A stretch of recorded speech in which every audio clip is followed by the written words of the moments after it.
dan refleksi pemikiran Ki Hajar Dewantara.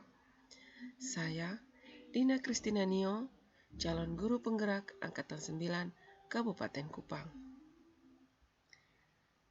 Nah, Bapak Ibu guru hebat, berikut ini adalah beberapa pertanyaan pemantik yang harus saya refleksikan pada kesempatan kali ini. Yang pertama, apa yang Anda percayai tentang murid dan pembelajaran sebelum Anda mempelajari modul 1.1? Yang kedua, apa yang berubah dari pemikiran dan perilaku Anda setelah mempelajari modul ini? Yang ketiga, apa yang segera Anda terapkan lebih baik agar kelas Anda mencerminkan pemikiran Ki Hajar Dewantara? Nah, yang pertama akan saya bahas pada kesempatan kali ini adalah apa yang Anda percaya tentang murid dan pembelajaran sebelum Anda mempelajari modul 1.1. Yang saya percaya yang pertama adalah teacher center. Artinya, selama ini guru mendominasi pembelajaran peserta didik hanya duduk dan diam mendengarkan ceramah guru. Yang kedua, fokus pada ketercapaian KKM. Selama ini, pembelajaran terfokus pada ketercapaian materi dan kriteria ketuntasan minimal yang sudah disepakati awal tahun. Yang ketiga, guru kurang memahami kodrat alam dan kodrat zaman dari peserta didik. Hal ini menyebabkan guru tidak bisa memetakan kemampuan peserta didik. Yang keempat, fokus pada nilai akhir. Selama ini, ulangan akhir, ulangan mid semester menjadi tujuan akhir dari penyelenggaraan pendidikan. Padahal, pendidikan seharusnya menanamkan budi pekerti dan mengubah laku seseorang anak didik. Hasil akhir dalam bentuk angka lebih diprioritaskan daripada proses pembentukan laku anak. Yang kelima, sosiokultur anak kurang diperhatikan. Selama ini, saya sebagai guru lupa bahwa sosiokultur adalah anak harus dipertahankan demi membendung perkembangan teknologi informatika dan arus modernisasi. Pendidikan di era ini kurang memberi tempat kepada hal-hal yang berkaitan dengan kearifan lokal.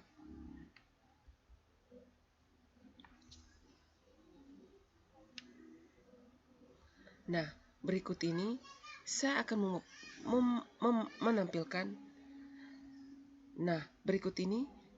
menampilkan kegiatan pembelajaran sebelum mempelajari modul 1.1.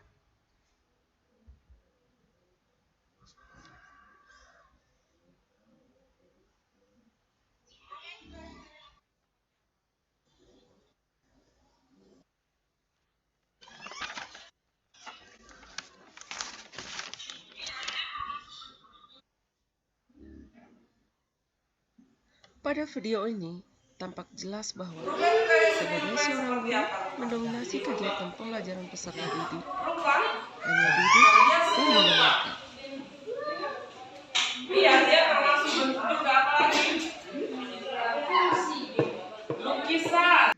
Sudah ada diskusi kecil, namun tidak terlalu nampak dan lebih terfokus pada pembelajaran guru, yaitu ceramah.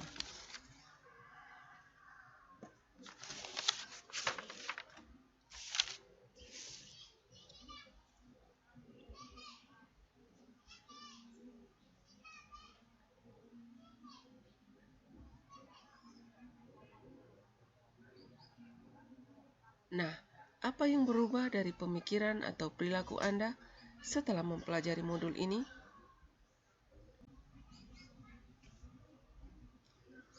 Yang pertama adalah perubahan pola pikir. Pola pikir yang saya maksudkan di sini adalah guru bukan satu-satunya sumber belajar. Selama ini, guru dianggap sebagai satu-satunya sumber belajar, dan siswa dianggap sebagai kertas putih dan kosong, di mana guru tinggal menuliskan segala sesuatu tentang ilmu pengetahuan di dalam kertas kosong tersebut. Yang kedua, pembelajaran harus berpusat pada anak. Selama ini, guru menjadi pusat dalam proses pembelajaran. Namun, setelah mempelajari modul ini, saya menjadi yakin dan percaya bahwa jika sejatinya pembelajaran harus berpusat pada peserta didik. Yang keempat, memetakan kemampuan anak didik. Memetakan kemampuan anak didik adalah sebuah usaha yang dilakukan seorang guru, karena dengan memetakan kemampuan peserta didik, seorang guru, termasuk saya sendiri, bisa mengetahui kemampuan, kelemahan, dan kelebihan, serta minat dan bakat yang ada di dalam diri peserta didik. Dan yang keempat, menghargai karakteristik berdasarkan kodrat alam dan kodrat zaman. Selama ini, pembelajaran tidak berdasarkan kodrat alam dan kodrat zaman. Guru terkesan membagikan ilmu pengetahuan tanpa memperhatikan dan mempertimbangkan dua hal yang sangat mendasar ini. Dan yang berikut adalah perubahan perilaku. Nah, pada perubahan perilaku ini,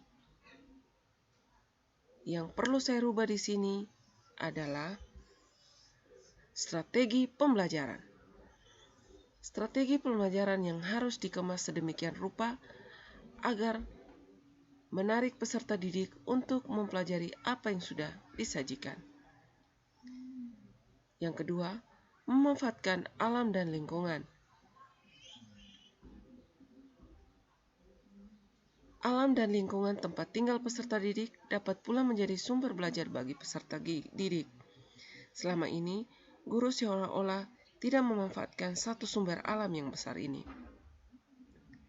Yang ketiga, kebebasan dalam belajar sesuai dengan kemampuan dan minat. Rencana saya adalah saya harus mengoptimalkan kemampuan peserta didik sendiri untuk menemukan semangat belajar sesuai dengan minat dan kemampuannya. Contohnya, memberikan kebebasan kepada peserta didik untuk mencari tahu sendiri materi ajar yang diberikan, tidak hanya berpatokan pada satu bahan ajar saja, dan menyelesaikan tugas dengan kreativitasnya masing-masing.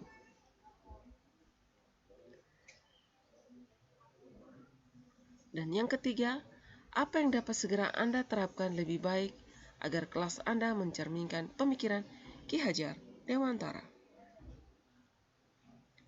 Yang pertama adalah merancang pembelajaran yang interaktif. Merancang pembelajaran lebih bervariasi sesuai dengan data pemetaan kemampuan dan minat peserta didik.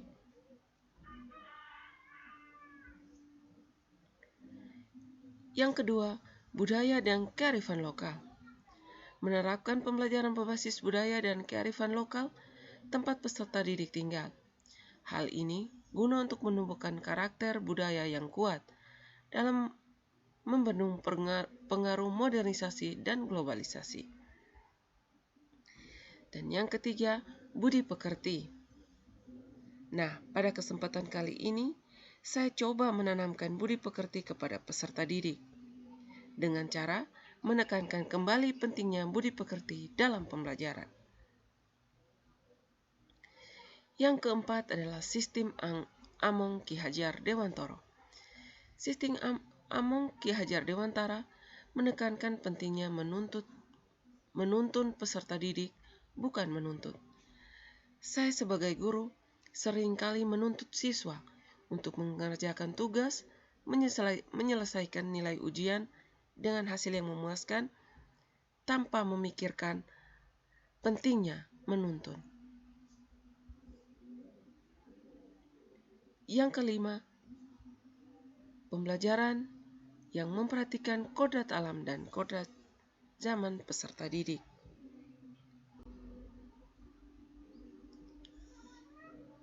Dan yang keenam, memanfaatkan teknologi. Sesuai dengan koda zaman anak saat ini, maka penggunaan teknologi informasi seperti laptop dan handphone Android sangat dibutuhkan dalam pembelajaran.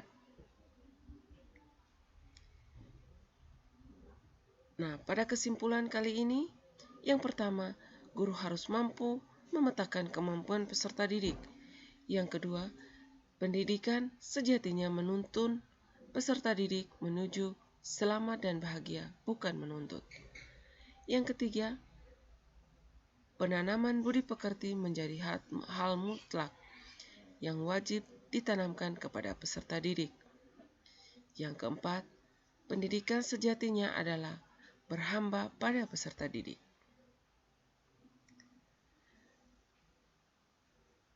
Bapak Ibu guru hebat, sekian dan terima kasih. Salam sehat dan bahagia.